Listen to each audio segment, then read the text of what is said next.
పరలోకంలో కొన్ని సూచనలు జరుగుతున్నాయి. ఈ సూచనలు చూడ్డానికి చిత్రంగా ఉంటాయి. ఒక గర్భిణీ స్త్రీ ప్రసవ వేదనతో ఆ నొప్పులు భరించలేక ఏకంగా కేకలు వేస్తుంది. ఆ స్త్రీ బిడ్డను కనగానే బిడ్డను ఉన్నపాళన మృంగివేయాలని ఒక ఘట సర్పం సిద్ధంగా ఉంది. అయితే ఆ స్త్రీ మగ శిశువును కనింది. వెంటనే ఆ శిశువు దేవుని వద్దకు కొనిపోబడింది. ఆ స్త్రీ అరణ్యానికి పారిపోయింది. ఈ కథ ఇలా వింటూ ఉంటే అంత అర్థం కాకపోవచ్చేమో గాని, యేసుక్రీస్తు వారి శుభనామమున మీకందరికీ శుభం.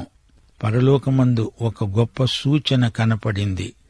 అదేదనగా సూర్యుణ్ణి ధరించుకొనిన ఒక స్త్రీ, ఆమె పాదముల క్రింద చంద్రుడును, శిరస్సు మీద 12 నక్షత్రములు గల కిరీటమును ఉన్నాయి.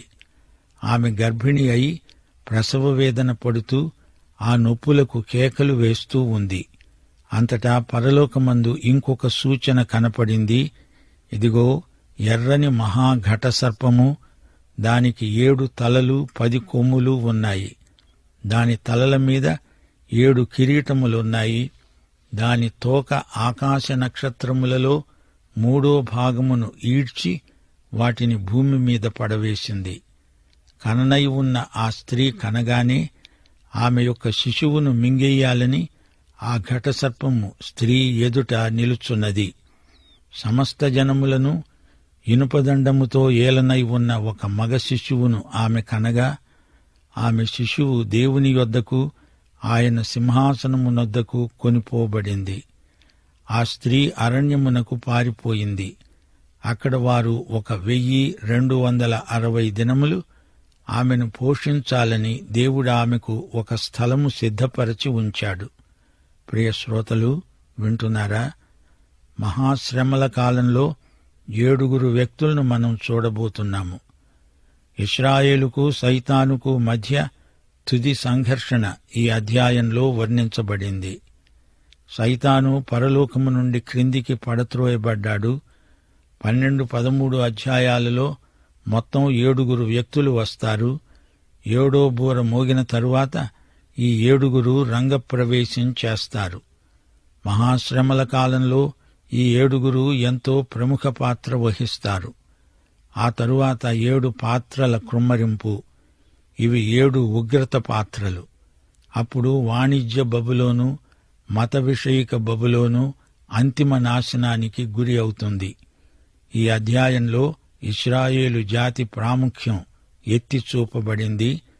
గత అధ్యాయంలో దేవాలయం కొలవబడింది, భూమి మీది దేవాలయం. ఆ తరువాత పరలోకంలో దేవాలయం తెరువబడింది. మెరుపులు, ఉరుములు, ధ్వనులు, భూకంపం, గొప్ప వడగండ్లు పుట్టాయి. ఇప్పుడు ఈ 7 వ్యక్తుల సంగతేమిటి? వీరి వ్యక్తిత్వాలు సహజమైనవి, సహజాతీతమైనవి కూడా. భౌతికమైనవి, ఆది భౌతికమైనవి కూడా. వీరు పరిపాలకులు, జాతులకు ప్రతినిధులు. 12వ అధ్యాయంలో ఒక స్త్రీ కనపడుతోంది. ఈమె కీలకమైన వ్యక్తి. ఈ స్త్రీని సరిగా గ్రహించగలిగితేనే కాని మిగతా ప్రవచనాలు ఒక పట్టాన బోధపడవు. ఇంతకు ఈ స్త్రీ ఎవరు? ఈమె సూర్యుణ్ణి ధరించుకొని ఉన్నది. ఈమె పాదాల క్రింద చంద్రుడు, శిరస్సు మీద 12 నక్షత్రాల కిరీటం. ఈ స్త్రీ ఇశ్రాయేలు జాతికి సంకేతం. ఆమె గర్భవతి, ప్రసవ వేదనతో కేకలు పెడుతోంది. ఈమె వ్యక్తిత్వంలో సూర్యచంద్ర నక్షత్రాలు ఇమిడి ఉన్నాయి. ఈ 3 ఇశ్రాయేలు జాతీయ ప్రతీకలు. యోసేపు కన్న కలలో సూర్యచంద్ర నక్షత్రాలున్నాయి, అవునా? ఆదికాండం 37వ అధ్యాయం 9-10 వచనాలు. యోసేపు అన్నాడు, ఇదిగో నేను కలగన్నాను, అందులో సూర్యచంద్రులు 11 నక్షత్రాలు నాకు సాష్టాంగపడ్డాయి. అతడు తన తండ్రితో సహోదరులతో అది తెలియచెప్పినప్పుడు అతని తండ్రి అతనితో అన్నాడు, నీవు కనిన ఈ కల ఏమిటి? నేను, నీ తల్లి, నీ సహోదరులు నిశ్చయముగా వచ్చి నీకు సాష్టాంగపడతామా అంటూ గద్దించాడు. వృద్ధుడైన యాకోబు యోసేపు కలకు తాను చెప్పుకున్న అర్థమిది.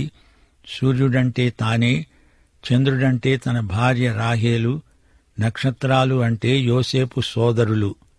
అందరూ యోసేపునకు సాష్టాంగపడుతున్నారా? అయితే అప్పటికే రాహేలు చనిపోయింది. ఇవన్నీ ఊహలు. అసలు సంగతి ఏమిటంటే, స్త్రీ పరలోకంలో ఒక సంకేతం మాత్రమే. ఈ భూమిపై ఆమె జీవితం పేర్కొనబడింది. ఆమె అక్షరాల స్త్రీ కాదు, ఆమె ఒక ఉపమాన రూపకమైన సంకేతం. ఆమె జీవితం ఇశ్రాయేలు జాతీయ జీవితానికి అద్దం పడుతుంది. క్రీస్తు శిశువును కన్నది ఇశ్రాయేలు జాతి. క్రిస్మస్ సమయంలో మనం ఎక్కువగా ఉదహరించే వచనం యెషయా గ్రంథం 9వ అధ్యాయం 6వ వచనం. ఈ వచనం క్రీస్తు జన్మను గురించింది. ఇశ్రాయేలు జాతి క్రీస్తు శిశువును కన్నది.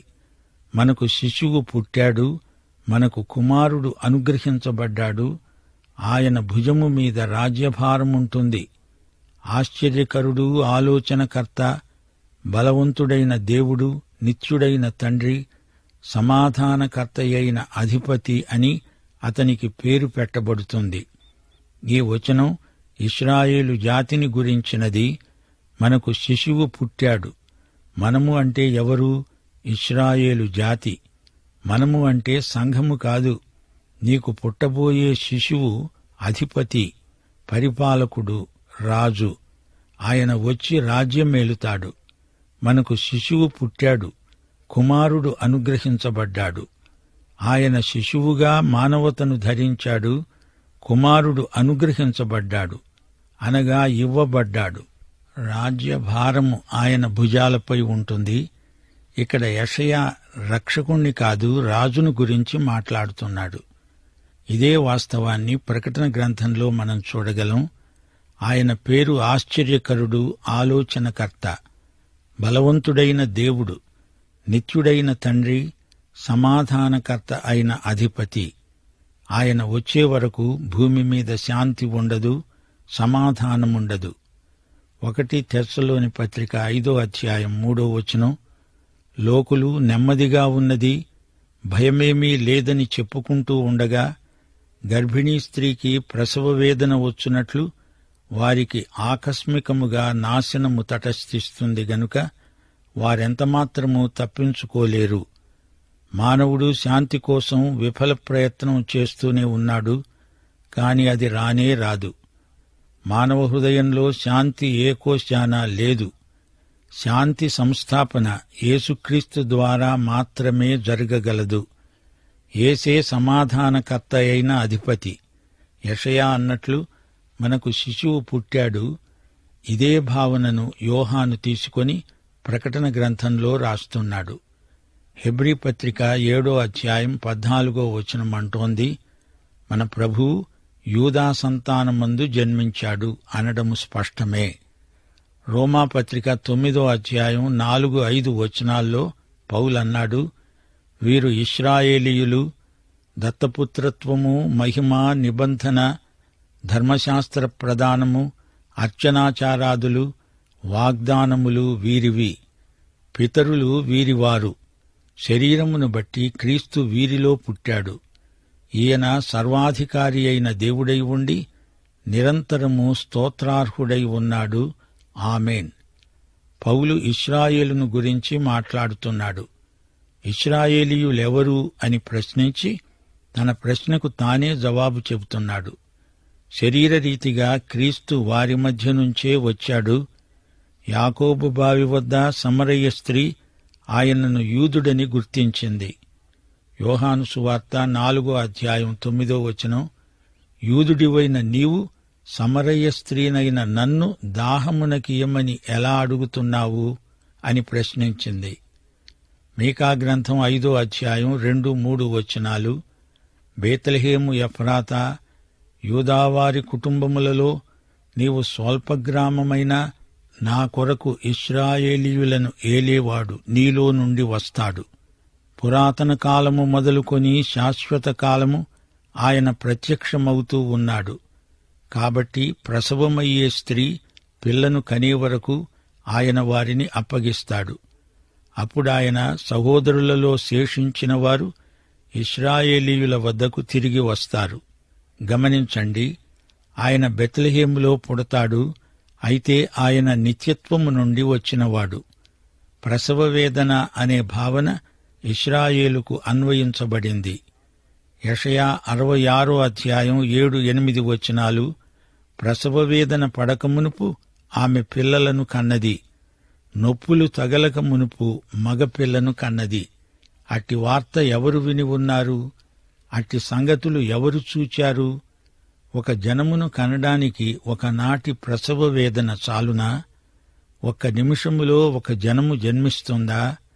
సీయోనుకు ప్రసవ వేదన కలగగానే ఆమె బిడ్డలను కన్నది.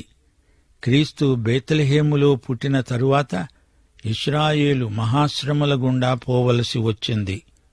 ఆమెకు నొప్పులు రాకముందు ఆమె మగ శిశువును కన్నది. ఆ మగ శిశువు క్రీస్తే. శ్రోతలు గ్రహించండి, ప్రకటన 12వ అధ్యాయంలోని స్త్రీ ఇశ్రాయేలు జాతి. ఏ స్త్రీని ఈమెతో పోల్చడం కుదరదు. కన్యమరియను ఈమెతో పోల్చడం అది అసలే కుదరదు. ఈ స్త్రీ ఇశ్రాయేలు జాతికి సంకేతం. సంఘాన్ని ఈ స్త్రీతో పోల్చలేము. ఎందుకనగా ఈ సమయంలో సంఘం భూమిపై లేదు, ఎత్తబడింది. ఇది మహాశ్రమల కాలం. ఈమెను యుగయుగాల సంఘం అని ఎలా అనగలము? ఈమె ఇశ్రాయేలు జాతికి చిహ్నం. సరే, ఇప్పుడు ఎర్రని ఘటసర్పం వచ్చింది. చూడండి, పరలోకమందు ఇంకొక సూచన కనపడింది. ఇదిగో ఎర్రని మహాఘటసర్పం. ఈ ఘటసర్పానికి 7 తలలు, 10 కొమ్ములు, 7 కిరీటములు. ఈ ఘటసర్పము వ్యక్తిత్వము విలక్షణమైంది. దాని తోక ఆకాశ నక్షత్రాలలో 3వ భాగమును ఈడ్చి కొట్టి వాటిని భూమి మీద పడేసింది. ఆ స్త్రీ కన్ననై ఉన్నది. ఆమె కనగానే ఆ ఘటసర్పము ఆ శిశువును మింగివేయాలని అక్కడే ఆ స్త్రీ ఎదటే నిలిచి ఉంది.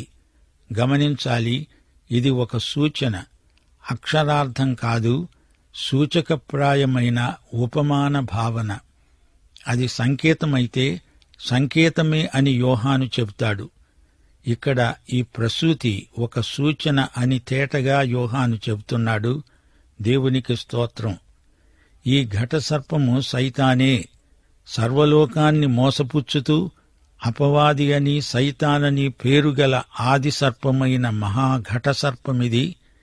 ఈ రెండో సూచనలో సైతాను నిజస్వరూపం బయలుపడింది. సైతాను ముసుగులన్నీ పోయి అసలు వ్యక్తి బయటపడ్డాడు. సైతానును గురించి 3 ముఖ్యాంశాలు ఇక్కడ పేర్కొనబడినవి. వీడు మామూలు సర్పం కాడు, మహాఘట సర్పం. వీడికి ఎక్కువ శక్తి ఉంది. లోకములోని జాతులన్నిటినీ వీడు అదుపులో పెట్టుకుంటాడు. మత్తయి సువార్త 4వ అధ్యాయం 8వ వచనంలో సైతాను యేసును శోధిస్తూ, ఈ లోకరాజ్యాలు వాటి ఐశ్వర్యం నా వశంలో ఉన్నాయి, నాకు మొక్కితే అంతా నీకిస్తా అన్నాడు.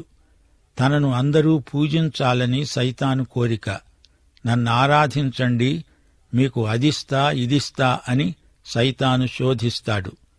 ఈ లోకరాజ్యం, అందలి ఐశ్వర్యము ఈ రోజు వరకు సైతాను చేతిలోనే ఉన్నాయి. లోకంలో ఎన్ని రాజ్యాలున్నా వాటినన్నిటినీ కలిపి ఇదంతా నా రాజ్యం అంటున్నాడు సైతాను. ఇతడి రంగు ఎరుపు.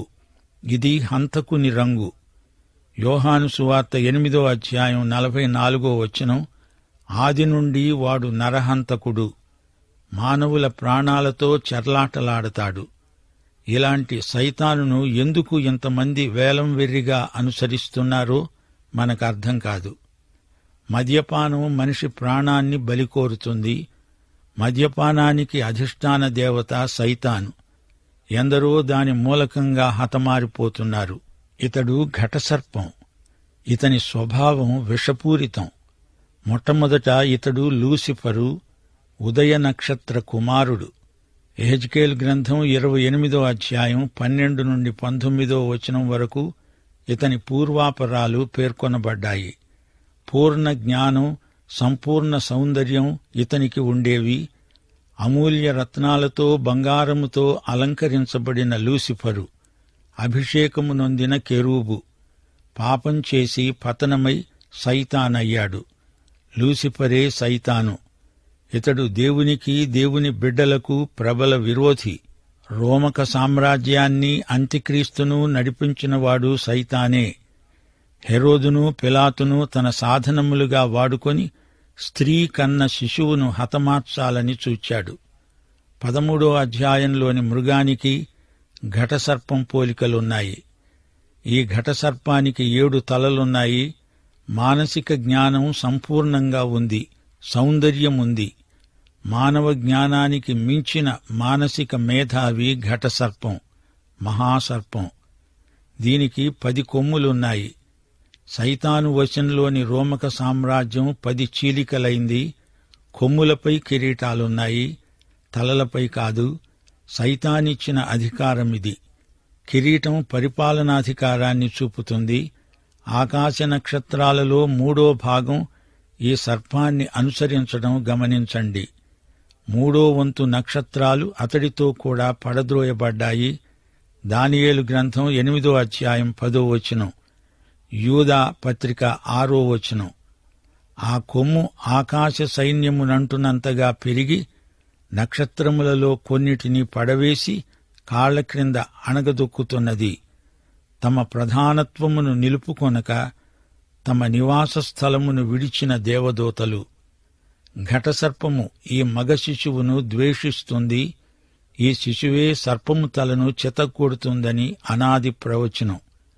ఆదికాండం 3వ అధ్యాయం 15వ వచనం, దేవుడన్నాడు, నీకును స్త్రీకిని, నీ సంతానమునకు ఆమె సంతానమునకు వైరము కలుగచేస్తాను. అది నిన్ను తలమీద కొడుతుంది, నీవు దానిని మడిమె మీద కొడతావు. మగ శిశువు క్రీస్తే. ఈ శిశువును గుర్తించడం తేలికే. ఈయన సమస్త జనములను ఇనుపదండముతో ఏలుతాడు. ఆయన వచ్చి తిరుగుబాటును అణిచివేస్తాడు. ఆ శిశువు దేవుని వద్దకు, ఆయన సింహాసనము వద్దకు కొనిపోబడ్డాడు. అది యేసు ఆరోహణం. సువార్తలలో యేసు మరణం, పత్రికలలో యేసు పునరుత్థానం, ప్రకటన గ్రంథంలో యేసు ఆరోహణం ఎత్తి చూపబడినవి. ప్రకటన గ్రంథంలో యేసు ఆరోహణం, మహిమలోని యేసు ప్రత్యక్షమవుతున్నాడు. సంఘం క్రీస్తు నుండి వచ్చింది, క్రీస్తు ఇశ్రాయేలు నుండి వచ్చాడు. ఆ స్త్రీ అరణ్యానికి పారిపోయింది. శేషిత ప్రజను దేవుడు కాపాడతాడు. ఆమెకు భద్రత, క్షేమం, కాపుదల. పాఠం ఇంతటితో సమాప్తం. మన ప్రభువైన యేసుక్రీస్తు వారి దివ్యకృప, తండ్రి అయిన దేవుని పరమప్రేమ, పరిశుద్ధాత్మ యొక్క అన్యోన్య సహవాసము, సమాధానము, సంతోషము, సహాయము మనకందరికీ సదాకాలము నిత్యత్వము పర్యంతము తోడై ఉండునుగాక. ఆమేన్.